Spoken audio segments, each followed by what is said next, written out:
Conservation refers to the ability to determine that a certain quantity will remain the same despite adjustment of the container, shape, or apparent size. Today I'd like to start my developmental interview by introducing my subject of 5 years. We're going to begin now with the conservation of length test. Okay, look here. Is this marker longer? Is this marker longer? Or are they the same? They look the same. Okay. Now, is this marker longer? Is this marker longer? Or are they the same? Let's see, I think they look the same. They look the same? Okay. And why do you think they look the same?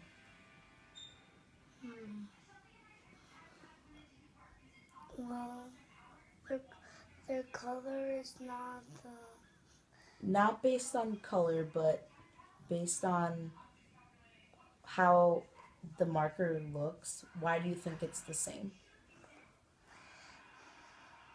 let's see, because both of them look like the same. Okay. Secondly, I'd like to continue with the conservation of number tests. I have 2 rows of quarters,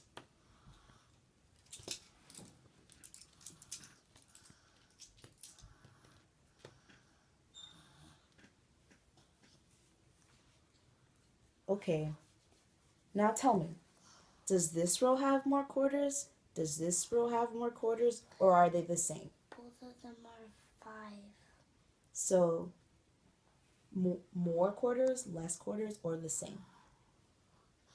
They're the same colors. Okay. Now,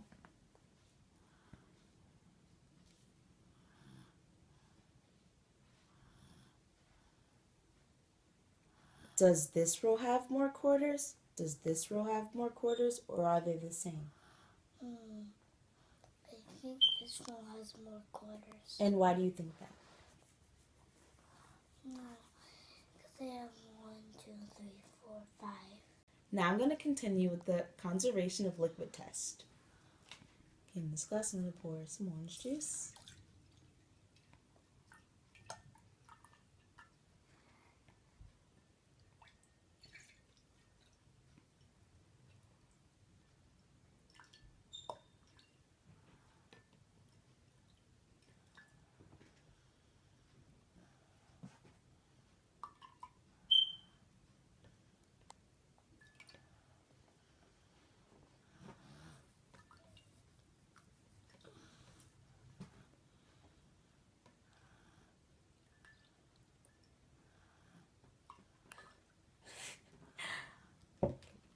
Okay, look.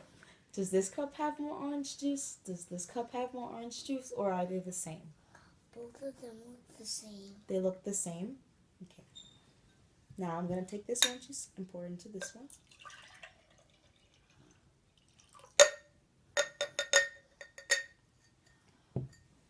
Now, does this cup have more orange juice? Does this cup have more orange juice? Or are they the same?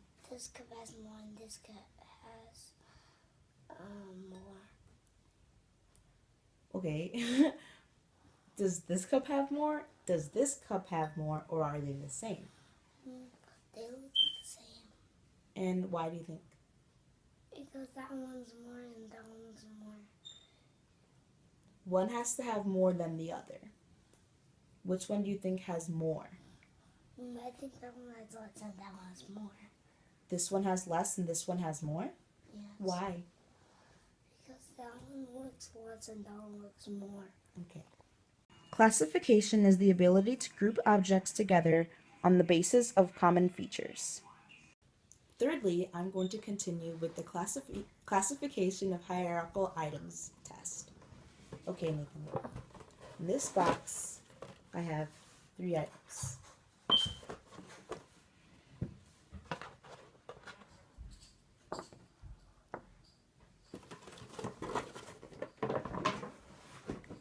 Out of these 3, can you tell me how all of them are similar or the same? This one's the same. This one's a curve and has a line down. And this one is shaped like something. And these are down. But How are they the same?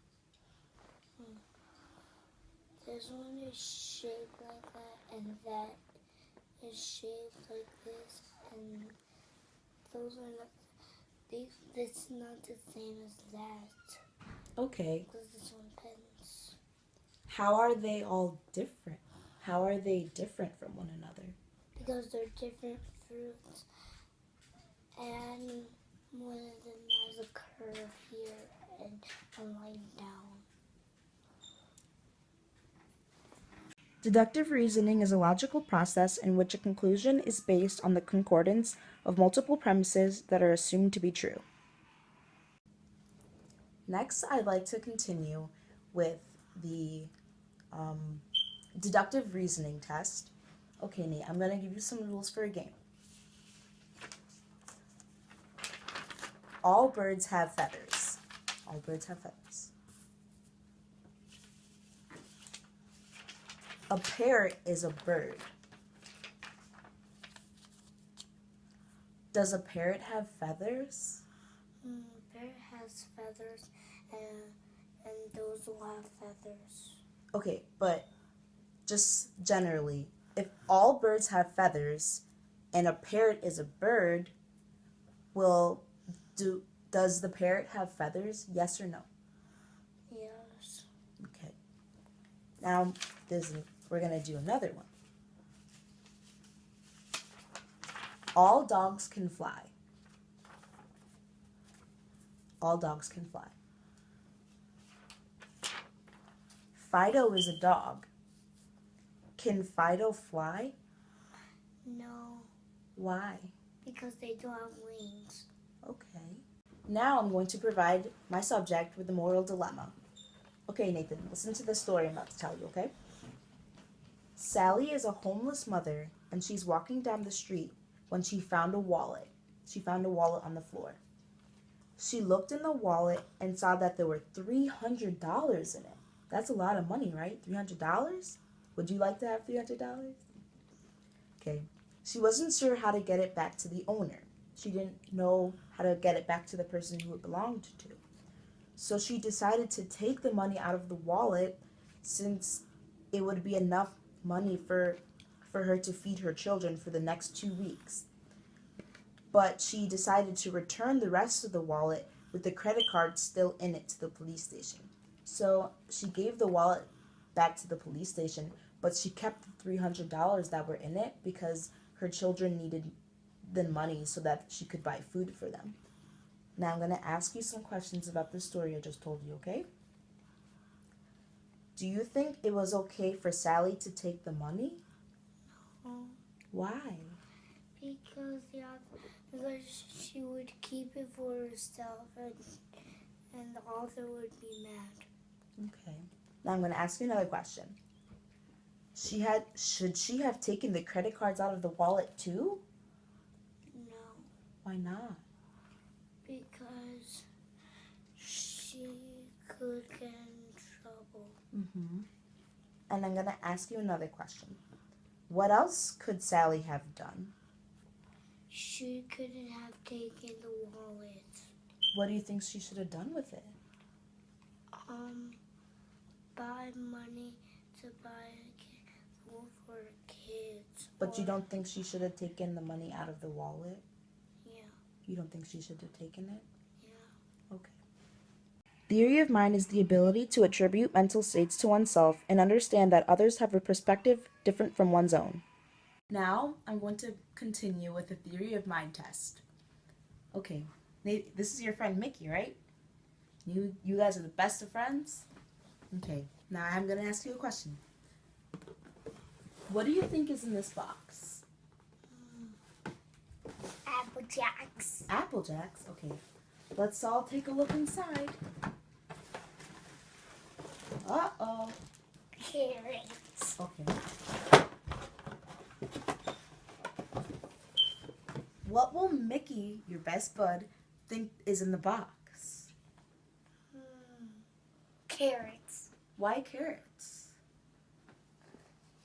Because he's thinking that's carrots or Apple Jacks.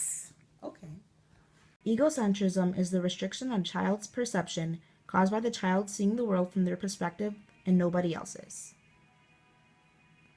I'm going to perform an egocentrism test to conclude this developmental interview. Okay, Nathan. I'm going to ask you some questions. How many brothers and sisters do you have? I have one brother and two sisters. Okay. Now, your sister, how many brothers and sisters does she have? Does you have? I think none. None? Okay. Now, that'll be all for this developmental interview. I'd like to thank my subject here who participated. Say bye. Bye. And my amazing recorder, my cousin. Bye. To fully conclude, I would like to review the results of my interview. Based off the 3 tests that were conducted for conservation, the subject has not fully developed this ability. He might have guessed correctly that the markers were the same lengths in the second part of the conservation of length test. However, in the second part of the conservation of number test, the subject thought that there were more coins in the top row, and in the second part of the conservation of length test, he thought there was more orange juice in a taller glass. The 5-year-old subject has not fully grasped conservation, which typically develops at about age 7. The subject is still in the pre-operational period of Piaget's stages of cognitive development. In this stage of development, the child must master classification to move on to the next stage. With the classification test, the subject had difficulties classifying the items as food altogether, and some as fruits and some as vegetables. The deductive reasoning test also proves that the subject is in the pre-operational stage because he struggles to accommodate his schema. He understands that the first scenario about the birds and feathers, but he has difficulty accommodating his knowledge of dogs to answer the second scenario about his ability to fly. With the moral dilemma provided, the subject demonstrates his position in the pre-conventional stage of Kohlberg's moral development. The subject specifically mentions that Sally should not have taken the money because she can get into trouble. This is a pre-conventional thought because the subject is focusing on the possibility of punishment that comes with taking something that doesn't belong to you. Based off the theory of mind test, the subject has not fully developed theory of mind. After knowing about the carrots in the Apple Jacks box, he believes that Mickey will know about that as well. The subject also has not completely mastered egocentrism, as he is incapable of seeing things from his sister's point of view. He has not mastered reversibility as well. He answers 1 plus 4 correctly, but cannot reverse the problem when he is asked what 4 plus 1 is. From Erickson's stages of social development, I have concluded that my subject is in the initiative versus guilt stage. Prior to the actual interview, the subject's mother had just corrected him for standing on top of a chair. Throughout the interview, the subject was rather timid and almost hesitant with his participation and responses out of fear of being reprimanded again. With this, he is demonstrating his development of a sense of guilt. The subject participated with ease and positively represents the cognitive, social, and moral development of a child his age.